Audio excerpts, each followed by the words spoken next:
Welcome back. Our guests now are Cornellia Williams and Andre Stanley. Stanley with Columbia Housing Authority. Yes. Thank you for taking the time to be with us. We were just talking. You have so many titles: Public Housing Self-Efficiency Coordinator. Mm-hmm. Wow. It's a long one. Do you ever abbreviate that? I sure do. We call it the PHFSS coordinator. Oh, that's so much easier to say. The Money Smart instructor. Now, I've been to one of your graduations, and it was pretty impressive. Thank you. That's pretty good stuff you're doing there. You're also, I've got my notes down here, a mother, a good person, and you manage a reward program. Yes. And that's why we're here, isn't it? Yes, we are here to talk about the reward program. Now, the reward program is through the Columbia Housing Authority, correct? Yes, and funding comes through the City of Columbia. Outstanding. Tell us a little bit about it. Then we're going to introduce your guest. All righty. Well, the reward program is a program that our residents in public housing are allowed to participate. They get 240 hours to be able to work at a place that, in a career that they want to be in. And it is free labor for a company because we pay their salary. We pay for any materials that they may need, like special shoes. We pay for if they need background checks. We pay if they need physicals or TBs. Anything that would cost that employer a fee to be able to hire that person, we take that on. Outstanding. Andre Stanley. Yes, sir. Mr. Andre Stanley. Yes, sir. Now, you were a participant of the Columbia Housing Authority's reward program, correct? Yes, sir. Yes, sir. How was the experience? It was cool when I first moved to public housing. When I first moved in town and moved to public housing, I got linked up with Cornellia, and everybody let me know that if you need something, Cornellia the lady to go to, and she Go-to person. Right, steer you in the right direction. So she told me about the reward program. And she kind of do the legwork for you. Mm-hmm. So if you hear about, because she hears about the jobs and things like that, and she's the person who opens the door for you. So like she got me the interview. The interview was on me, but she the one who, because a lot of times getting your foot in the door is the problem. So that's Cornellia, right, the one who helped you get your foot in the door, and the rest is on you more or less. But you have to have that first step to get your foot in the door. You know, it is on you. Right. How'd you do? Oh, I did good. I did good at the Columbia Housing Authority. It's a Tribune where I started at, and I got 240 hours for her, but I think after my first or second week, they told me they was gonna hire me. So they still spent that 240 hours though. That was free labor. But after that 240 hours was over, they hired me on. I've been there now for, it's hard to tell because the day I actually started, they didn't count my hire date till the 240 hours was over with. Yeah, so it's hard to tell if it's exactly how long I've been there. I think it's about 2.5 years, though. Good for you. Right. Good job. Thank you. Now, you have a lot of success stories. Yes, we do. Like I said, I was at one of your Money Smart programs, and the thing that caught me was how involved you and others within Columbia Housing Authority are with people who sometimes just need a little guidance. That's yes. all. Just need a little push, a little help. Open a door, Andre. Right. And then get out of the way. And that's what I do. Yes, you do. But yes. but my experience has been, you and others, you open those doors that wouldn't be open otherwise. My hat's off to you. But thank you. And what else you got coming up that's cool? Well, what we're looking for is more employers that will allow us to place people. We have construction, we have, like he said, the Tribune, childcare, things like that. But we want to really open the door to really get more people out there and involved in the community in different positions. Now, enough of you. Andre. Yes, sir. Tell me, what's your message to others that may need that little nudge, buddy, may need that little hand? What's your message? I say my message would be, one, don't be afraid to ask if you don't know, because that's somebody steered me in her direction, and she steered me in the other direction. Two is you can't have too much pride to take the help. to take that. Like, I'm in the Money Smart class, and the reason I got in the Money Smart class is because I kept messing up my money. So I said, if they offer me a free class to try to teach me how to maybe better manage my money, it's no point in me keep banging my head against the wall if I can learn how to maybe do something better. So I enrolled in the Money Smart class, and that's kind of the thing that, to me, that I try to tell people. If you're having a problem, or even if somebody can't help you, maybe they can steer you in the right direction where you can get some help. But you have to know that maybe you need help in that area. And I think that's why Cornellia is so successful, because the people who come to you, the good thing, if you come for somebody for some help, you're already realizing that you need some help, so you're more able to receive the help that you need. Let me ask you this. Where do you think you would have been without the reward program? Without the reward program, I mean, not to sound bad or anything like that, but when I first got to Columbia, I got a job. I was in Columbia 2 days before I got a job. Okay. So I always worked, and I always learned how to work, because when I didn't have a job, I went to a temp agency, so I started working. But that's the thing, to get your foot in the door. I've never had a problem once I got a job to keep a job, because I understand the concept of working. But Cornellia is the one who gives you, open the door for where I make more money now than I was making then. So I don't believe that I'll probably be doing that, like working restaurant jobs, making petty money. So I've been at a place where 2 years, and I've learned how to work and learned the skills. So I feel like it was good for me. It was good for me. I don't take anything away from the experience. Good. Thanks. Thanks so much for being honest. Oh, yeah. A lot of people watching. Millions. Yes. Millions of people Yes. watching. What's your message to the rest of our community? Well, oftentimes people have a stereotype attitude about people who live in public housing.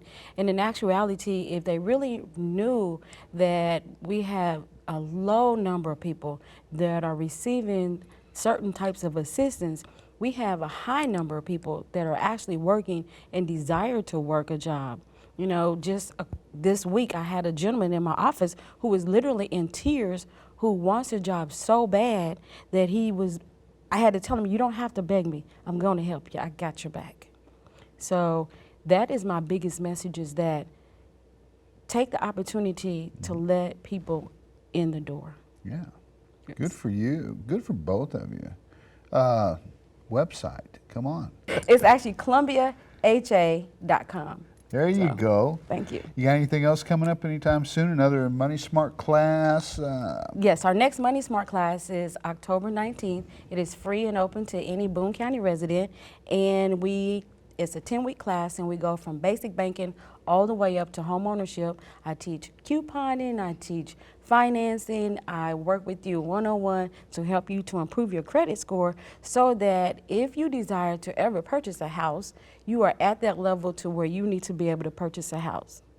So my notes were right. Good person.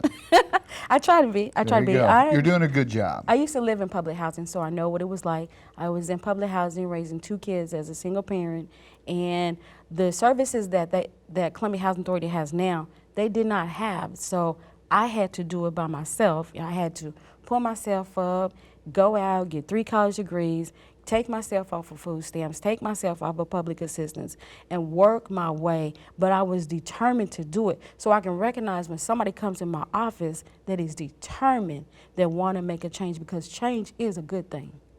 Known you a long time. You're a great example. Thank you. Good job. Andre, you too. Come back and see us anytime, okay? Both of you. Thank you. You're welcome.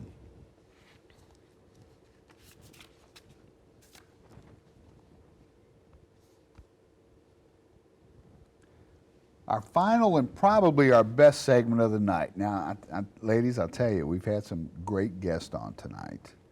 It's Susan Reeves and Ann Tuckley. Okay, Susan, great circles. Open quote, formerly known as? Boys and Girls Town, but it is Great Circle. Great Circle. Yes. Okay. Formerly known as Boys and Girls Town. Why the name change?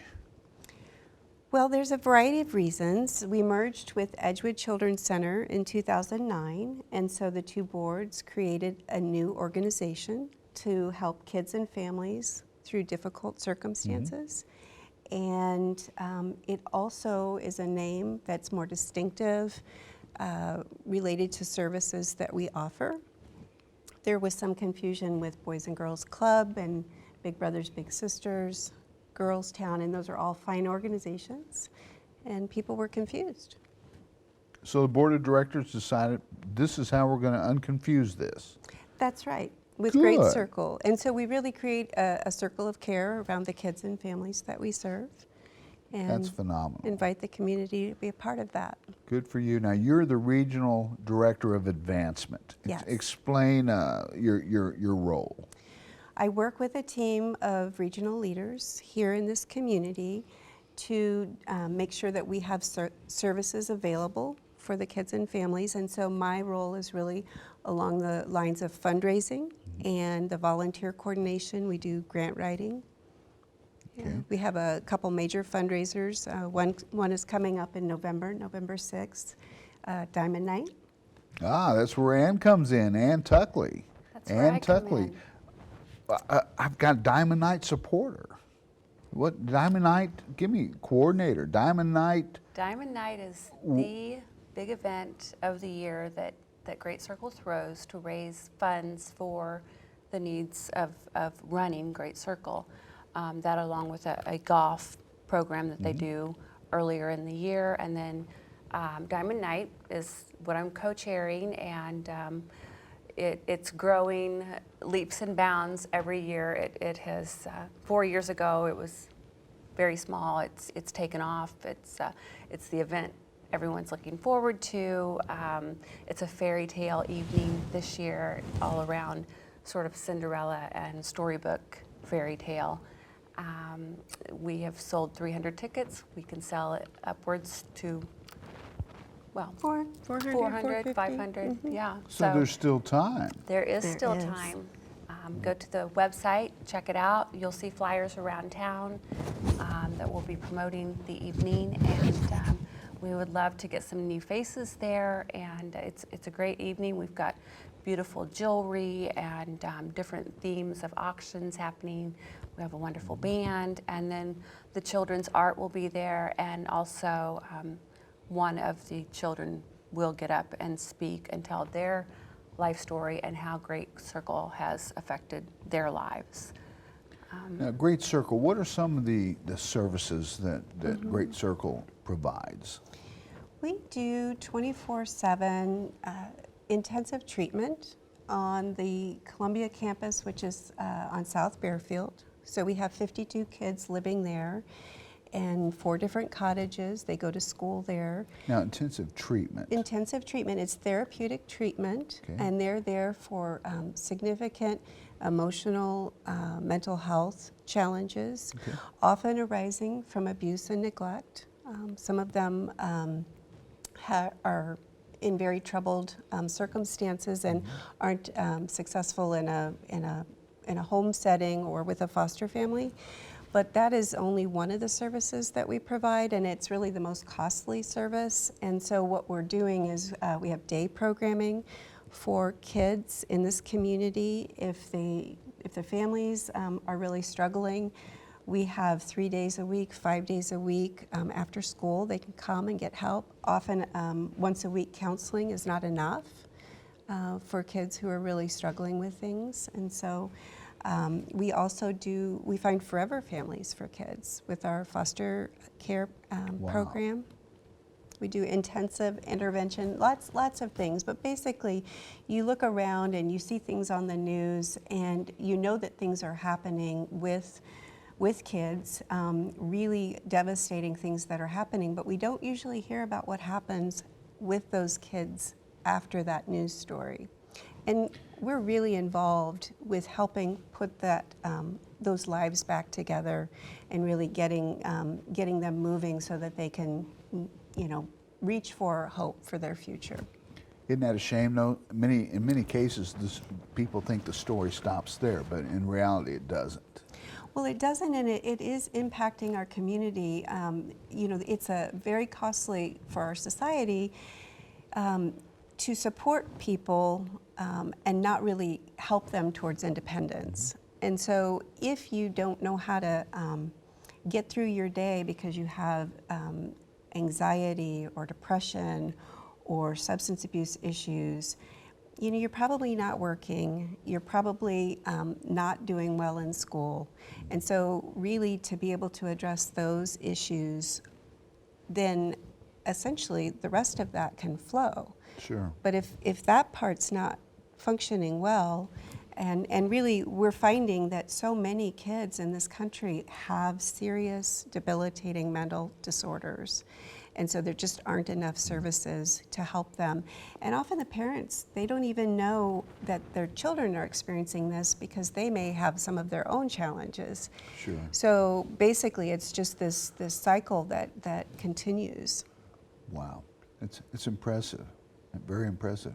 Ann, So how long have you been involved with I've this? been involved about 4 years, and originally I was brought on just for the decor, and in getting to know Susan and the staff and the children, it's touched my heart, and I'm much more vested in the organization now, and want to help in getting the word out about Great Circle to so many people that hadn't heard of Boys and Girls Town and of Great Circle.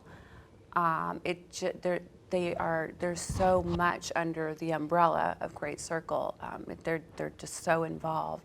It's hard in not to be so- touched, isn't it? It is. It's It's- very it's- hard. And the goal is to, of course, reunite these children to a healthy, happy family. Exactly. But it goes to the household, fixing the family, and there's just it's just a cycle. And then It they is have a cycle. aftercare as well. So when the kids become 18, they put them in other programs to get them Okay. ready for society. Pretty neat stuff. It's wonderful. Pretty heavy Yeah. stuff. It is, but someone has to do it. So who's going to take the challenge? It's organizations like you that have stepped up and said, I will do this. I It's the can do community. The community, we all need right. to. I mean, we drive down the street and see these homeless children, and we all need to step up and do our part as a community. this. That's right. That's right. So you're a 501c3. Yes, we are. You depend on donations. We very much depend on donations. And so we also depend on volunteers to help make things happen and to make sure that the services are available for the kids. How does somebody get a hold of you if they want to give them themselves or their time? How do they do that? Well, you can always visit us online. Our website is greatcircle.org. You can reach me, Susan Reeves, 573-442-8331. I'm sorry, what was that number again? 573-442-8331. I'm also available at susan.reeves@greatcircle.org. And there are many things that we need and lots of ways that people can help that they may not know about. And so if they have any interest at all in supporting families to really also improve the quality of life in our community, we'd love to have you. Ladies, thank you so much for your time. Thank you. Both of you, come back and let us know how the big night went. I will. You should come. It's something to think about. Yeah. Yeah, absolutely. November 6th November 6th. What time? at 6 p.m. at the Holiday Inn Executive Center. I would like to thank our sponsors of Diamond Night real Absolutely. quick. Bow Arrow, Alfredo Mubara, Columbia Safety and the employees, Carfax, and MFA. Thank you for being such a huge supporter of Diamond Night this year. Thanks. And the Great Circle. And Great Circle. Thank you, ladies. Come back and join us, Thank you. please. Thank you so much.